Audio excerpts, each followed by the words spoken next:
அதாவது நேற்றுக்கு நான் ஒரு வீடியோ ஒன்று பார்த்துருந்தேன், ஒருத்தர் எனக்கு டேக் பண்ணியிருந்தாரு.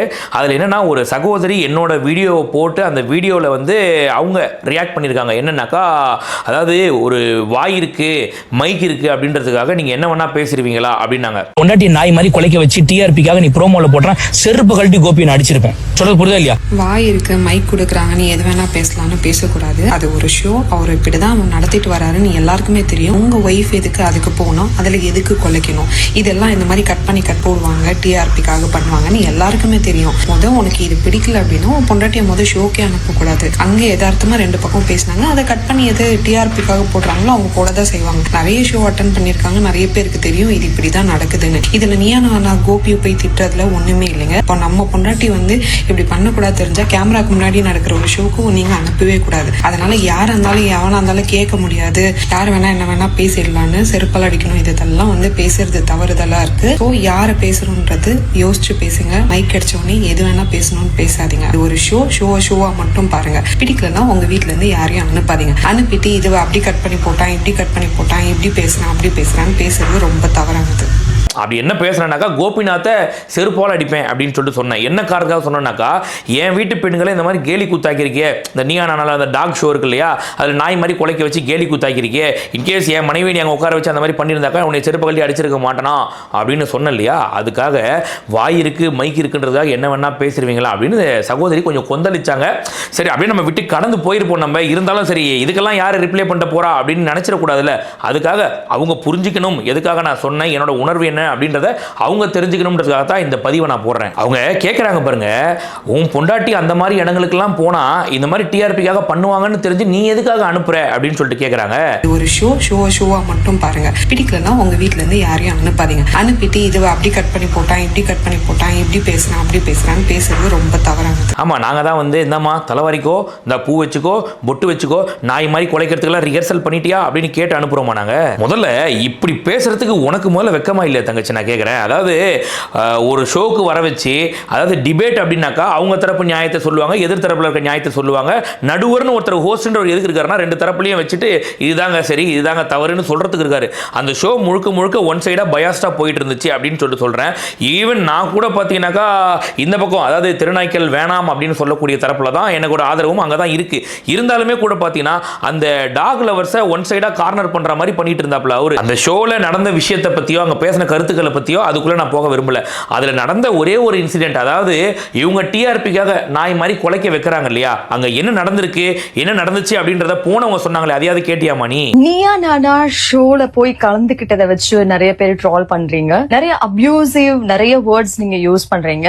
அதுக்கெல்லாம் பயந்து நான் இந்த வீடியோ போடுறேன்னு தயவு செஞ்சு நினைச்சுக்காதீங்க. நீயா நானால என்ன நடந்துச்சு அப்படிங்கறத ஃபர்ஸ்ட் ஆஃப் ஆல் எல்லாருமே தெரிஞ்சுக்கணும். Neeya Naana is a show was recorded for 8 hours. 8 மணி நேரம் ரெக்கார்ட் பண்ண ஒரு விஷயத்த வெறும் 45 நிமிஷம் எடிட் பண்ணி போட்டிருக்காங்க. ஏன்னா நீங்க எல்லாம் நிறைய பேர் என்ன ட்ரோல் பண்ணிட்டு இருக்கீங்க. எனக்கு என்ன ஒரு இதுனா, உங்க யாருக்குமே அங்க உள்ள என்ன நடந்ததுன்னு தெரியாது. உங்களுக்கு எல்லாம் தெரிஞ்சதெல்லாம் குழந்தையும் நாயும் ஒரு அந்த உயிர் எல்லாம் ஒண்ணா அப்படிங்கறது மட்டும்தான். இந்த ப்ரோக்ராம் இந்த இதுக்கு அப்புறம் ஒரு பிரேக் வந்தது. அந்த பிரேக்ல அவர் என்கிட்ட சொன்னது, இதை வந்து கிளிப்பிங்கே நாங்க போட மாட்டோம் அப்படின்னு. ஆனா ப்ரோமோலயே முதல்ல அதை தான் என்ன யூஸ் பண்ணியிருந்தாங்க. அவங்கள அந்த டாக் லவர்ஸை ஏதாவது நாய்கள் குலைக்கிறத வச்சு புரிஞ்சுக்க முடியும்னு சொல்றீங்க இல்லையா, நாய் எந்தெந்த இதுல எப்படி எப்படிலாம் குலைக்கோன்றது நீங்க பண்ணி காட்டுங்க அப்படின்றாங்க. அவங்க சரி கேட்கிறாரே அப்படின்னு சொல்லிட்டு அவங்க அந்த மாதிரி குலைச்சு காட்டுறாங்க. குலைக்கும் போது எதிர்த்தரப்புல இருந்து சிரிக்கும் போது சொல்றாங்க, நீங்க எங்களை வந்து ட்ரோல் பண்ற மாதிரி தெரியுது அப்படின்னும் போது, இல்ல நாங்க இது வந்து பதிவை நாங்க எடுத்துறோம், இந்த பதிவை நாங்க போட மாட்டோம் நாங்க இருக்க ஒட்டுமொத்த பேரும் சொல்லும் போது சரின்னு சொல்லிட்டு எதுக்காக அதை ப்ரோமோல வைக்கணும்? நீ வந்து இல்லைங்க நீங்க குலைக்கிறது நான் கண்டிப்பா வைக்க தாங்க போறேன்னு அவங்க அனுமதியோட வச்சிருந்தா பரவாயில்ல, நான் வைக்க மாட்டேன் அப்படின்னு சொல்லிட்டு வைக்கிறேன்னா அதுக்கு பேர் என்ன? அதுக்கு கோபம் வராதா? நான் கேட்கிறேன். நான் என்ன கேட்கிறேன், கோபிநாத் ஒரு ஷோவை நடத்துறாப்புல, அதாவது நீயா நானா ஷோல ஒரு ஹோஸ்டா இருக்காப்புல, அவர் சம்பளம் எவ்வளவு இருக்கும்? ஒரு 50,000 1 லட்சம் இருக்குமா? 5 லட்சம் ரூபாய் ஒரு எபிசோடுக்கு அவர் வாங்குற சம்பளம் 5 லட்சம் ரூபாய். நம்மளாம் போய் கூகுள் பண்ணி பாரு. 5 லட்சம் சம்பளம் வாங்குற நீ அந்த ஷோக்கு டிஆர்பி ஏத்தணும் அப்படின்னாக்கா சட்டையை கைட்டு குதி, இல்ல நாய் மாதிரி கொலை, என்ன வேணா பண்ணிட்டு போ. எதுக்காக பொதுமக்கள் வரவங்க கிட்ட என்ன கருத்துன்னு கேட்கிற நீ அவங்கள வச்சு ஒரு டிஆர்பியை வாங்கி அதுல இருந்து நீ சம்பாதிக்க நினைச்சாக்கா இது ஈன செயலா இல்லையா? இதுக்கு கோபம் வருமா வராதா?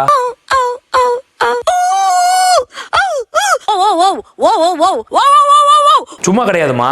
இப்போ அந்த டாக் லவ்வர்ஸ் அப்படின்னு சொல்லிட்டு ஒரு சிலர் பேசுறாங்க இல்லையா, அவங்க பேசக்கூடிய கருத்துக்கள் உங்களுக்கு பிடிக்கல, அதில் ஏதாவது விமர்சனம் இருந்துச்சு அப்படின்னாக்கா அதன் மேலே நீங்கள் எதிர் விமர்சனம் வைக்கிறது தவறு கிடையாது. ஆனால் அதுக்காக அவங்க பேசுனது தவறுறதா அவங்க சொன்ன அந்த நாயா குலைச்ச விஷயத்தை எடுத்து சோஷியல் மீடியா ஃபுல்லாக ட்ரோல் பண்ணுறாங்க அப்படின்னாக்கா அவங்க மனநிலை எப்படி இருக்கும், அவங்க குடும்பத்தில் இருக்கவங்க மனநிலை எப்படி இருக்கும்? இல்லை, அந்த ஷோவில் போயிட்டு பேசினவங்களே என்ன சொல்கிறாங்கன்னா, நாங்கள் பேசுறதுல உங்களுக்கு விமர்சனம் தான், விமர்சனம் வைங்க, அதுக்காக இப்படி நாய் மாதிரி ட்ரோல்லாம் பண்ணுவீங்களா, இதுக்கெல்லாம் நாங்கள் பயப்படல அப்படின்னு அவங்க சொன்னா கூட அவங்க குடும்பத்தில் இருக்கவங்க எப்படி பார்ப்பாங்க? நீங்கள் யோசிச்சு பாருங்க. அந்த நாய் மாதிரி குலைக்கிறதெல்லாம் எடுத்து போட்டால் எப்படி இருக்கும்? அதுக்கு யார் காரணம்? கோபி. அப்போ கோபி மேலே கோவம் வருமா வராதா? இன்னொரு விஷயம் என்னன்னா, எனக்கு அந்த ஷோவில் இருக்கவங்க யாரையுமே வந்து முன்ன பின்ன தெரியாது.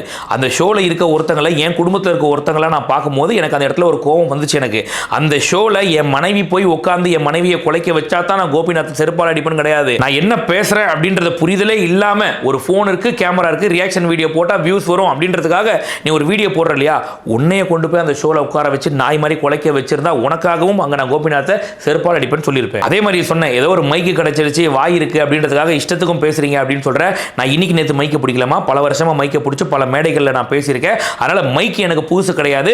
ஒரு ஃபோனும் ஒரு கேமராவும் இருந்தும் போதும், நம்ம எது வேணா ரியாக்ஷன் வீடியோ பண்ணிடலாம் அப்படின்னு நினைக்கிற ஆள் நான் கிடையாது. நான் பேசுற கருத்து என்னோட சொந்த கருத்தா இருக்கும். எனக்கு என்ன தோணுதோ அதை தான் நான் பேசுவேனே தவிர லைக்ஸ் வாங்கணும், 4 பேர் பார்த்து நமக்கு வந்து கமெண்ட் போடணும், நம்மள வந்து சூப்பர் அக்கா சூப்பர் தலைவின்னு போடணும் அப்படின்றதுக்காக நான் பேசுற ஆள் கிடையாது. உன்கிட்ட சொல்லிக்கிறது ஒரே ஒரு விஷயம் தான்மா, அதாவது உன்னோட கருத்து உன்னோட உரிமை, அதுல யாரும் தலையிட போறது கிடையாது. அது நீ சொல்லலாம், தாராளமா அதுக்கு உரிமை இருக்கு, ஜனநாயக முறைப்படி நீ பேசலாம், தவறு கிடையாது. அடுத்தவங்க என்ன சொல்றாங்க அப்படின்றத அந்த பக்கத்துல இருந்து கேட்டுட்டு அதுக்கப்புறம் பேசு. ஒருத்தன் கோபிநாத்தை செருப்பால அடிப்பேன் அப்படின்னு சொல்றான்னா எதனால அவன் அடிப்பேன்னு சொல்றான், அவனுக்கு என்ன எதனால அந்த மாதிரி ஒரு விஷயம் தோணி இருக்கு அப்படின்றத கொஞ்சம் புரிஞ்சுக்கவாது ட்ரை பண்ணு. இல்ல நான் புரிஞ்சுக்க மாட்டேன் அப்படின்னாக்கா, இன்கேஸ் உன் வீட்டில் உங்க அப்பாவோ அண்ணாவோ தம்பியோ யாரோ இருந்தாங்கன்னா அவங்க கிட்ட போயிட்டு, அப்பா இந்த மாதிரி வந்து ஒரு ஷோல என்ன கூப்பிட்டுருக்காங்க, கூப்பிட்டு உட்கார வச்சு எனக்கே தெரியாம என்ன நாய் மாதிரி குலைக்க வச்சு அதை வந்து டிஆர்பிக்காக அவங்க போட்டு இன்னைக்கு சோஷியல் மீடியால ஃபுல்லா என்னை வச்சு ட்ரோல் பண்றாங்கப்பா, இப்படி பண்ணா உங்க மனநிலை எப்படி இருக்கும்பா அப்படின்னு கேளு. அப்போ உனக்கு நான் பட்ட கோபம் சரியா தவறான்னு புரியும். இந்த வீடியோல ஏதாவது ஒரு இடத்துல உன் மனசு புண்படுற மாதிரி பேசியிருந்தா மன்னிச்சுக்கமா.